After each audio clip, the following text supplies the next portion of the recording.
வாட்ஸ்அப்பில் பேக்கப் செய்ய புதிய கட்டுப்பாடுகள். கவனிக்க வேண்டியவை என்னென்ன? உலகம் முழுவதும் பல கோடி பேரால் பயன்படுத்தப்பட்டு வரும் வாட்ஸ்அப் புதிய கட்டுப்பாடுகளை வெளியிட்டுள்ளது.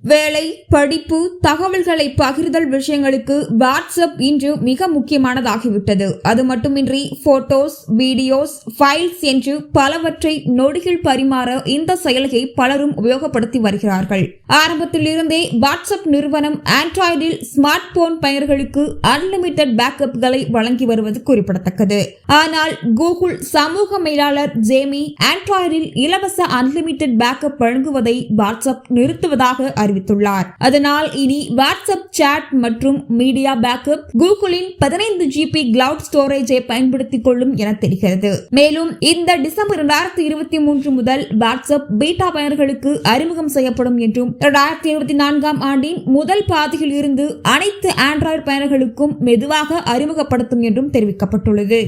இதுகுறித்து தொழில்நுட்ப வல்லுநர் பிரபு கிருஷ்ணா கூறுகையில், ஆண்ட்ராய்டு போனில் வாட்ஸ்அப் பயன்படுத்துபவர்கள் கூகுள் டிரைவ் மூலம் சாட் பேக்கப் செய்யும் போது அதை அன்லிமிட்டடாக செய்து கொள்ள கூகுள் அனுமதித்து வந்தது. ஆனால் தற்போது அது நம் கூகுள் ஜிமெயில் அக்கவுண்டின் சேமிப்பு அளவான 15 GB வந்துவிடும் என்று அறிவித்திருப்பது ஒரு வகையில் நல்லதுதான் என்றாலும் கூகுள் ஜிமெயில் அக்கவுண்டில் ஸ்பேஸ் இருக்கும் வரை வாட்ஸ்அப் சாட் பேக்கப் ஆவதில் எந்த பிரச்சனையும் இருக்காது. இது 15 GB விட அதிகமாகும் பட்சத்தில் நமக்கு புதிய மெயில்கள் எதுவும் வராமல் போக வாய்ப்பு இருக்கிறது. அந்த நேரத்தில் நாம் பழைய மெயில்களை அழித்துக் கொண்டிருக்க வேண்டிய நிலை உருவாகும். மேலும் வாட்ஸ்அப் சாட்களை பேக்கப் செய்ய இயலாது. இதை சரி செய்ய ஸ்டோரேஜ் ஃபுல் ஆனதும் வாட்ஸ்அப் சாட்களை டெலீட் செய்து அதை குறைக்கலாம் அல்லது பணம் கட்டி கூகுள் ஸ்டோரேஜ் அளவை அதிகரித்துக் கொள்ளலாம். வாட்ஸ்அப் டவுன்லோடு ஆப்ஷனில் சென்று ஆட்டோமேட்டிக் டவுன்லோட் ஆப்ஷனை ஆஃப் செய்து வைப்பது நல்லது. தேவையில்லாத ஸ்டோரேஜ் வீணாவதை தவிர்க்கலாம். மேலும் தேவையில்லாத சாட் ஹிஸ்டரியை அவ்வப்போது டெலீட் செய்வதன் மூலமும் ஸ்டோரேஜ் ஃபுல் ஆகாமல் பார்த்துக் கொள்ளலாம் என்று தெரிவித்துள்ளார்.